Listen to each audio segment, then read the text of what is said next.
굉장히 의미가 많고요. 그리고 또 승우군이 세례받는 날이기도 하죠.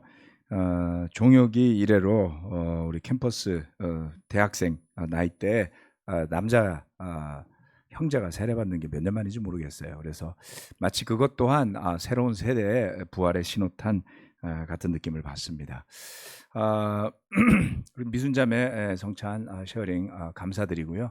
정말 어려운 시간 믿음으로 꿋꿋하게 잘 이겨내 주었고 그런 와중에도 우리 교회 홈페이지를 새롭게 재단장하는데 작년에 에너지를 쏟아주신 것 진심으로 감사하게 생각합니다. 복음을 위한 수고 헌신들이 모여서 큰 주님의 축복이 되리라 저는 믿습니다.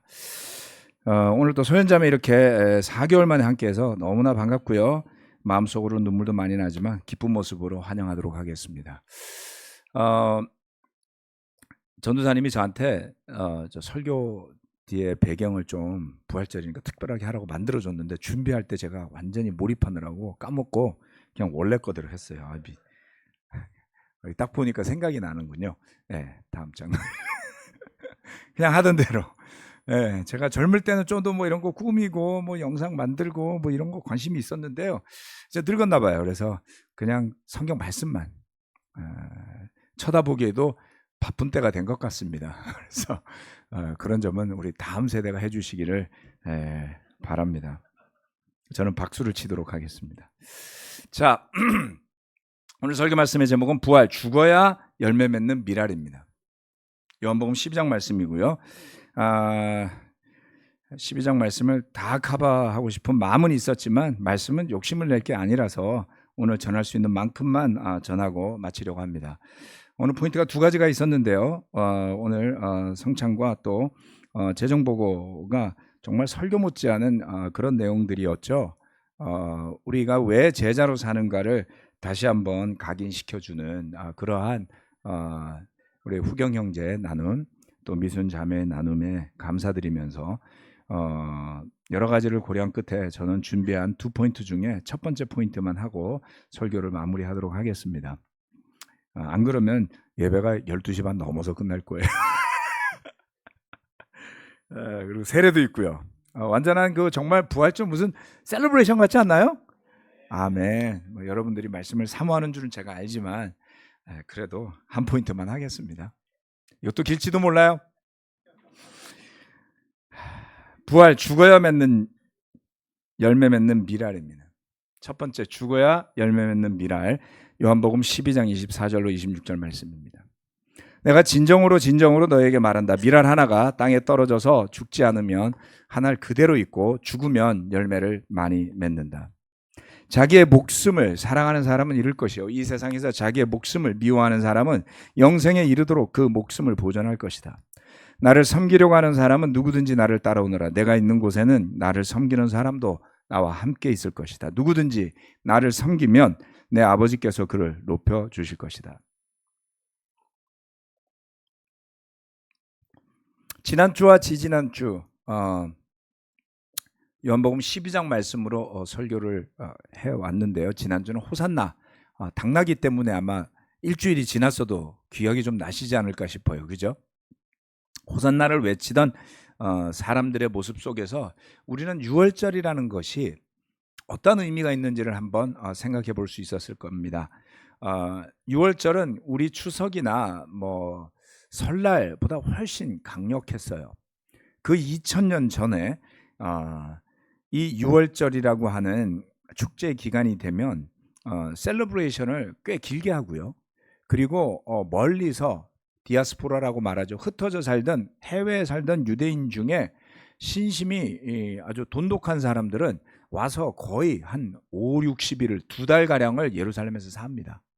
그래서 유월절 때가 되면 예루살렘이 평상시 인구보다 약 3배가량으로 사람들이 불어났다고 그래요. 이스라엘 내에서도 몰려오고요. 해외에서도 오고요. 이럴 때를 우리는 뭐라 그러죠?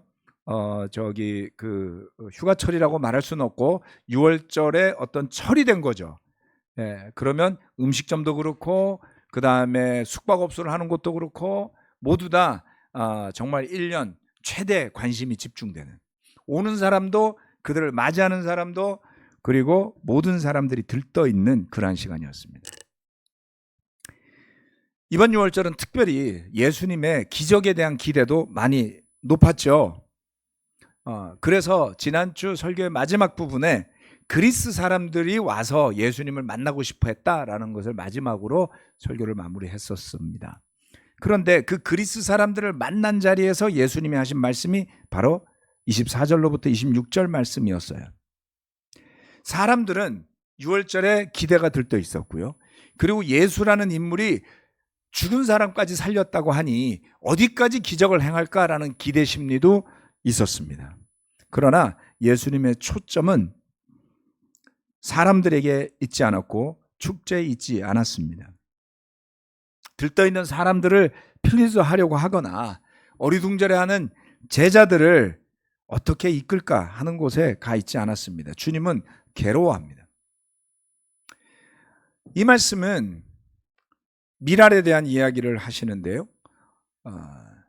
미랄은 그 자체로 의미가 있죠. 우리나라 사람들은 뭐 밀을 많이 먹진 않았지만 그 미랄은 사람들에게 살아갈 수 있는 에너지를 줍니다.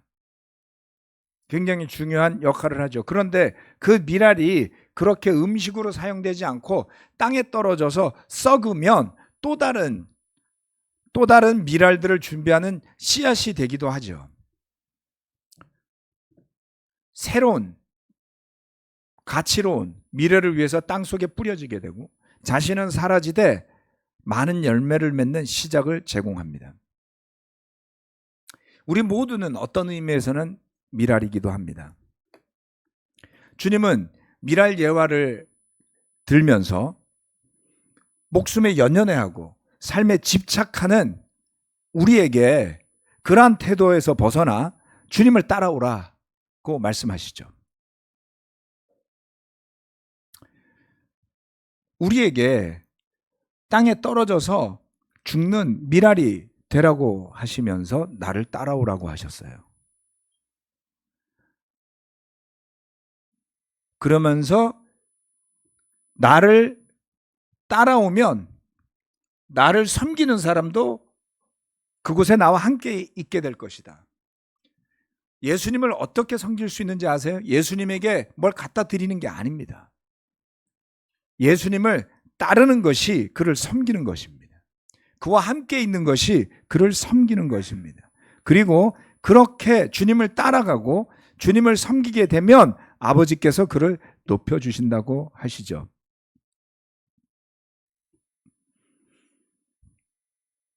높아진다는 말의 의미는 나중에 나오는 뒤에 구절들에서 좀 더 설명이 되는 것인데요.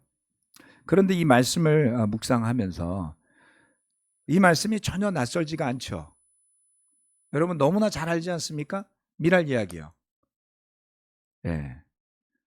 그런데 예수님은 이것을 한 번만 말씀하신 게 아니었어요. 이와 같은 메시지가 끊임없이 주님의 가르침 속에 나타납니다. 우리가 너무나 잘 아는 누가복음 9장 24절 말씀인데요. 다 같이 한번 읽어볼까요? 시작. 누구든지 제 목숨을 구하려고 하는 사람은 잃을 것이요 누구든지 나를 위해 제 목숨을 잃는 사람은 목숨을 구할 것이다. 여기에 목숨이라는 단어가 나오는데요. 생명이죠. 생명. 그런데 그 자신의 목숨, 생명을 구하려고 하는 사람은 잃게 될 것이다 라고 했습니다. 그러나 예수를 위해 자기의 목숨을 잃어버리는 사람은 그 목숨을 구하게 된다라고 했어요. 이 말씀을 조금 더 살펴보면 이렇습니다. 같은 목숨인데요. 구하려고 하는 목숨은 잃어버리는 목숨이에요. 예. 그런데 예수님을 위해서 잃어버리는 목숨도 있다는 겁니다. 잃어버리는 목숨이요. 그 목숨은 다시 구하게 된다. 구원받을 것이다라고 되어 있습니다. Whoever loses his life for me will save it이라고 그랬어요. 여기에 it이라는 것은 조금 전에 잃어버린 예수님을 위해서 잃어버린, 예수님을 위해서 죽어버린 그 목숨입니다.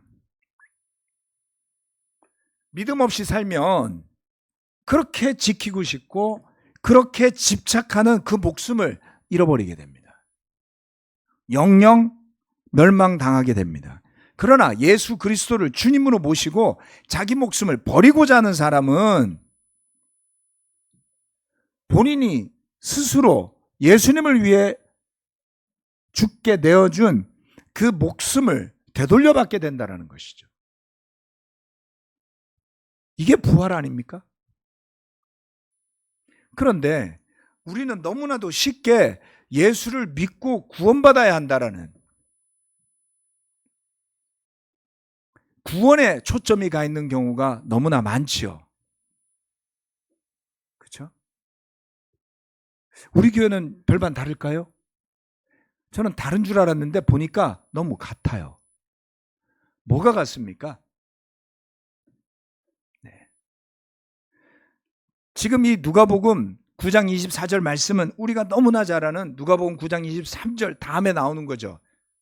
누구든지 나를 따라오려거든 자기를 부인하고 날마다 자기 십자가를 지고 나를 따르라고 하지 않았습니까? 그래서 우리의 포커스는 예수님을 따르는 것에 있었어요. 예수님을 위해 죽는 것에 있었습니까? 예수님을 따라서 그의 제자가 되어서 더 많은 제자를 삼고 위대한 제자가 되고 싶었던 영광스러운 제자의 모습에 그러한 모습에 초점이 가 있었던 것은 아닌가요? 예수 믿고 구원받겠다라는 생각, 틀린 생각 아닌데요. 거기에는 죽겠다는 생각이 없을 수 있어요. 영생도 준다니까, 영원히 살게 해준다니까 뭐 나쁜 거 아니잖아요. 돈 드는 것도 아니잖아요. 무슨 계약금 거는 것도 아니잖아요. 그까짓 거 뭐 믿으면 뭐가 나빠서 이렇게 믿을 수도 있는 겁니다. 그래서 저는 교회를 다닐 때 중학교 때부터 다녔는데 아니 그냥 준다는데 그것도 안 믿겠다는 사람들은 도대체 뭐지? 이거야말로 꼭 먹고 알 먹고 아니야? 뭐 이런 생각을 했던 적이 있어요. 잘못 생각한 거죠. 얻는 구원만 생각합니다. 얻는 구원만 생각하는 사람들은 제 목숨을 구하겠다고 예수님께 온 사람 아닌가요? 믿어서 더 얻겠다고, 더 쌓겠다고 하는 사람들이 아닌가요? 그러면 그 목숨 잃어버리게 될 거라고 예수님이 말씀하시는 것과 다름없지 않습니까? 예수님께 오는 사람들은 죽겠다고 와야 됐던 겁니다. 복음의 메시지에 복음의 생명이 있는 것은 희생 없는 생명이 아닙니다. 죽지 않았는데 어떻게 부활하죠?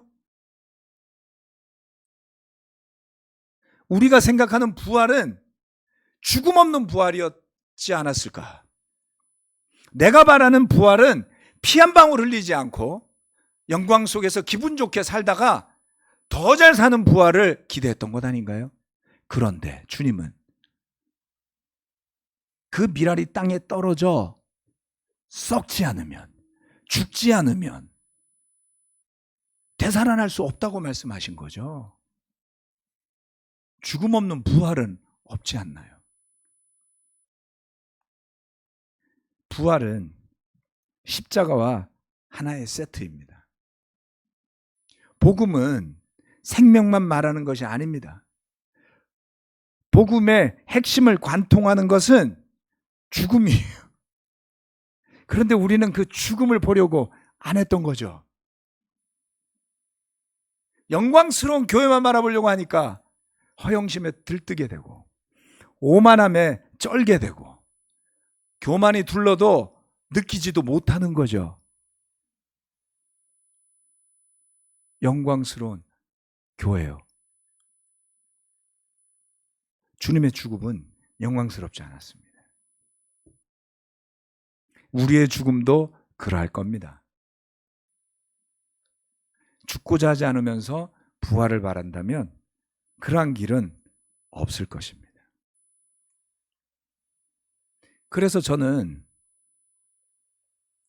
부활의 핵심이 죽음에 있다는 것을 이제서야 알게 되었어요.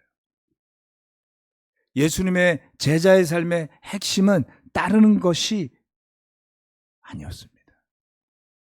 누구나 따라갈 수 있어요. 그러나 다 죽지는 않을 수 있습니다.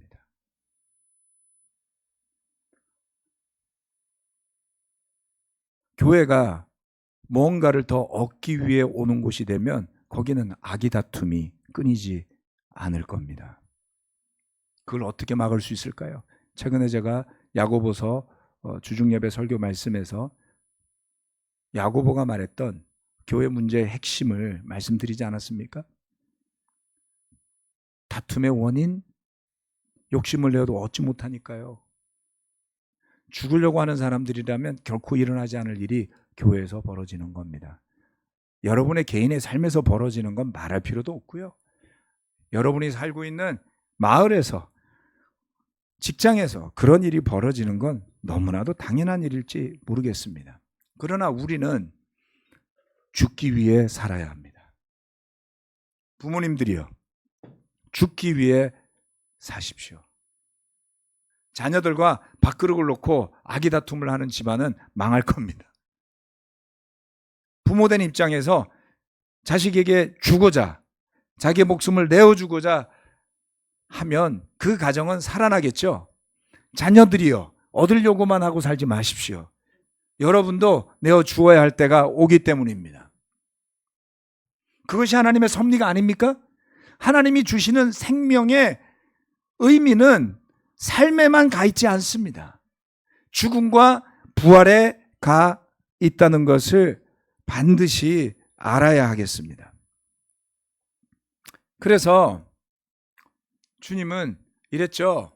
12장 27절 말씀에서 이랬습니다. 지금 내 마음이 괴로우니 무슨 말을 하여야 할까? 아버지, 이 시간을 벗어나게 하여 주십시오 하고 말할까? 아니다. 나는 바로 이 일 때문에 이때에 왔다. 아버지의 이름을 영광스럽게 드러내십시오. 그때 하늘에서 소리가 들려왔다. 내가 이미 영광되게 하였고 앞으로도 영광되게 하겠다. 주님의 심정이 어땠다고요? 남들은 축제 분위기에 들떠 있었지만 주님의 마음은 괴로웠어요. 왜요? 죽을 거니까요.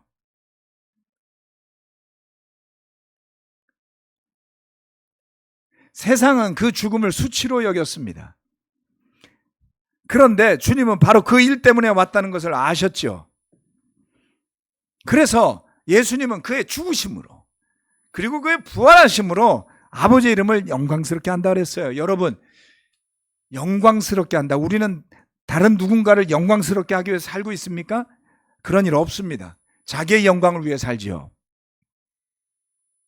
주님은 아버지의 이름을 영광스럽게 하기 위해 살았고요. 이 개념 우리에겐 굉장히 이국적입니다. 영광에 대해서 여러분 많이 묵상하시고 공부해 보십시오. 우리가 아버지의 영광을 드러내는 존재가 될 수 있다고요. 대단한 겁니다. 하나님의 영광의 도구가 된다라는 것. 그리고 예수님은 그를 따르는 제자들, 그를 믿는 사람들의 죄를 대신해 죽기 위해 오셨습니다. 그러면 우리는 다른 형제자매들의 죄를 위해 죽을 정도는 아니더라도 고생 정도는 좀 해야 되지 않을까요? 성경 공부를 할 때, 다른 누군가를 제자 삼으려고 할 때 바리새인들이 했던 것처럼 지옥의 자식을 만들 겁니까? 아니면 그들을 위해 희생하는 공부를 하실 겁니까? 성경 공부가 쉽지 않아요. 에너지가 들어요. 제가 최근에 화요일 저녁에는 전주에서 공부하시는 분을 줌으로 공부를 했고요. 그리고 한 몇 달 동안은 수요일 주중 예배 전에 1시간 반씩 진승훈 군과 성경 공부를 했습니다. 근데 쉽지 않아요. 수요일 예배 전에 마지막 마무리도 해야 되고 생각할 것도 많잖아요. 매주 해야지 돼요. 멀리서 승우가 왔으니까 감사하게 공부는 했지만 그것 또한 희생 아니었을까요? 여러분, 성경 공부를 10명을 하면요 9명은 세례를 못 받아요. 그렇지 않나요? 90% 이상은 시간을 허비하는 일입니다. 어떤 에너지를 쏟는다 할지라도. 그래서 우리는 때로는 다른 누군가를 제자 삼겠다고 할 때 바라고 기대하는 게 많은 경우가 있더라. 의자가 하나 빠졌네요. 타이핑을 너무 빨리 했나 보네요. 말씀드리고 싶은 건 이겁니다. 우리 얻으려고 성경 공부했던 거 아닐까요? 맞죠? 더 많은 사람들 구원하는 거 아닙니까? 그렇게 해서 더 많은 사람이 구원받으면 무슨 일이 일어나죠? 그렇게 해서 교회가 커지고 성장되면 무슨 일이 일어나죠?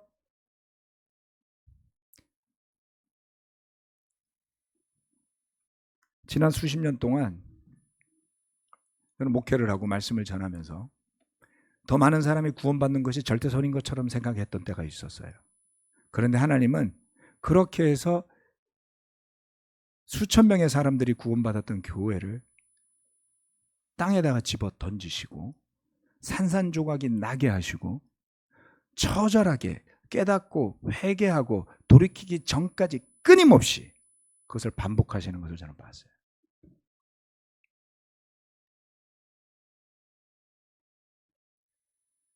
더 많은 사람은 허상입니다.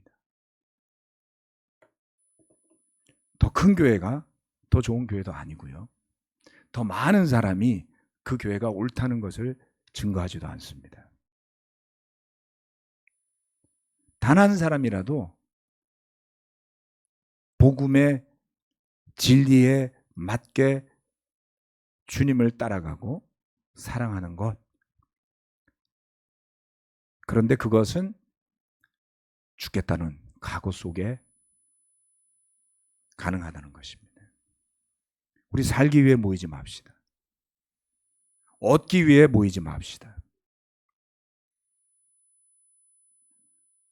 올 부활절에 내가 땅에 떨어져서 죽는, 썩는 미랄이 되어서 주님의 부활을 맛보는, 그래서 그를 따르는, 그래서 그를 섬기는, 그래서 그가 있는 곳에 같이 함께할 사람이 되도록, 그래서 예수님의 부활에 정말 참여하실 수 있게 되기를 바랍니다.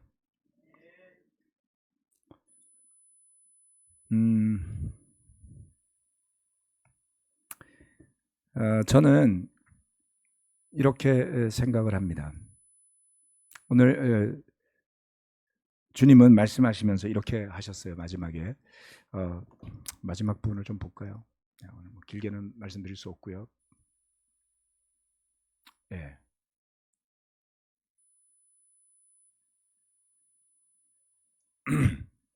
예수님이 이렇게 말씀하셨습니다. 아직 얼마 동안은 빛이 너희 가운데 있을 것이다. 아직 얼마 동안요. 빛이 있는 동안에 걸어 다니라 그랬어요. 어둠이 너희를 이기지 못하게 하라 그랬어요. 어둠 속을 다니는 사람은 자기가 어디로 가는지를 모르니까요. 빛이 있는 동안에 너희는 그 빛을 믿어서 빛의 자녀가 되라고 했습니다. 아직 얼마 동안은. 예수님 말씀이 맞았죠. 이 말씀을 하시고 나서 6월절이 끝나기도 전에 그는 십자가에 못 박히게 됩니다. 약 나흘 정도의 시간밖에 남지 않았었어요. 아직 얼마 동안의 말이 맞았습니다. 제자들은 칠흑 같은 어둠 속에서 이 말씀을 기억하지 못했어요. 그런데 그들이 그 어둠을 이기게 될 거라는 것조차 알지 못하면서 시리에 빠져 있었지만 부활하신 예수님을 만나게 되지 않았습니까? 저는 이 말씀을 또 다른 의미로 보면서 이렇게 생각합니다. 아직 얼마 동안이라는 것은 우리에게 주어진 생명의 시간이라고 한번 생각해 봅시다. 제가 잠실교회 배려로 내일부터 3개월간 의미 있는 안식의 시간을 보내게 됩니다. 보내주는 교회와 안식을 떠나는 제가 서로 불안한 마음 없이 감사하게 이런 시간을 맞이하는가, 그 자체가 저는 축복이라고 믿습니다. 하나님과 또 교회 모든 형제 자매 여러분께 감사드립니다. 잘 다녀오겠습니다. 그리고 여러분을 위해 기도하겠습니다. 그런데 저는 이 3개월이 금방 지나갈 것을 알고 있습니다. 3개월 금방 가요. 그리고 또 알고 있어요. 이 2024년도 금방 지나갈 겁니다. 그렇게 우리의 10년도 금방 지나갈 겁니다. 그렇게 우리의 30년도 금방 지나갈 것을 저는 이제 알고 있습니다. 이제는 무슨 물건을 살 때 이거 나중에 어떻게 버리지를 생각하고 사게 돼요. 이걸 우리 아들들한테 주면 며느리하고 아들이 가져갈까? 안 가져가겠죠? 그럼 버려야 돼요. 그래서 제가 와이프한테 지금 팔어, 당근에. 그때까지 기다리지 말고. 뭔가 크고 비싼 물건은 얼마 못 써요, 이제.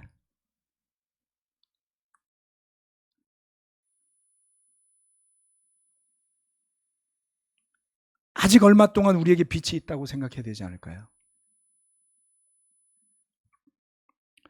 주님은 우리에게 이렇게 말씀하실 겁니다. 조금 있으면 세상이 나를 보지 못할 것이다. 그러나 너희는 나를 보게 될 것이다. 그것은 내가 살아 있고 너희도 살아 있을 것이기 때문이다. 세상은 더 이상 주님을 보지 못해요. 그러나 제자들은 그 주님을 보게 될 거라고 했습니다. 왜요? 주님도 살아있고 우리도 주님을 위해 죽기 때문에 다시 살아 있을 것이기 때문에 그렇습니다. 그래서 우리의 목숨을 잃어버리고 그 대신에 그 목숨을 다시 받는 부활에 참여하는 여러분이 되시기 바라면서 말씀 마치고 기도하고 우리 승우분 세례 받도록 하겠습니다. 기도하시겠습니다.